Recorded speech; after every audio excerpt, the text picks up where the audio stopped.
পাকিস্তানের ইসলামাবাদের পেশোয়ার চকের এক চাওয়ালা, নাম তার আরশাদ খান। খুবই সাধারণ এই যুবকটি হঠাৎ করেই সামাজিক যোগাযোগ মাধ্যমে ভাইরাল হয়ে ওঠে। এই জনপ্রিয়তা তার কোনো কর্মকাণ্ডের জন্য নয়, নেট দুনিয়ায় সবার চোখ এই যুবকটির উপরে পড়ে তার নীল চোখের জন্য।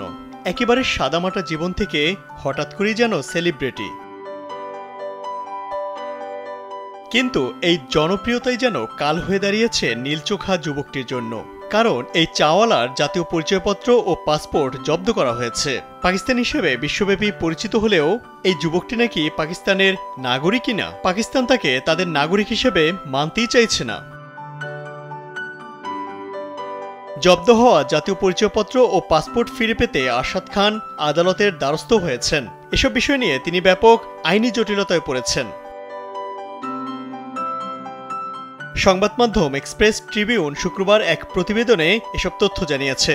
তারা বলছে, জাতীয় পরিচয়পত্র ও পাসপোর্ট জব্দ করার বিরুদ্ধে আরশাদ খান যে পিটিশন দায়ের করেছিলেন, বুধবার হাইকোর্টের রাওয়ালপিন্ডি বেঞ্চে এটি নিয়ে শুনানি হয়। জানা যায়, পাকিস্তানের বড় দুটি গোয়েন্দা সংস্থা আইএসআই এবং ইন্টেলিজেন্স ব্যুরো আরশাদ খানকে নিয়ে বিস্তারিত তদন্ত করেছে।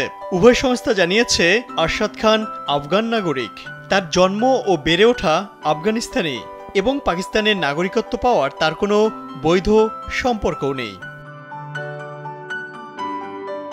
প্রতিবেদনে আরও বলা হয়েছে, আরশাদ খান নিজের নাগরিকত্ব প্রমাণের জন্য তার জন্ম, বাসস্থান এবং 1978 সালের আগে পাকিস্তানে থাকা সম্পদের তথ্য দিতে বলা হয়েছিল, কিন্তু এর কোনো কিছুই দিতে পারেননি তিনি। এর ফলে তাকে পাকিস্তান ছাড়তে বলা হয়েছে। আরশাদ খানের আইনজীবী গোয়েন্দা সংস্থার তদন্ত প্রতিবেদন পেতে আদালতের কাছে অনুরোধ জানায়, যা তাদের দেওয়া হয়। এরপর 22 এপ্রিল এ নিয়ে চূড়ান্ত শুনানির দিন নির্ধারণ করে আদালত। ইমতিয়াজ আহমেদ, কালবেলা।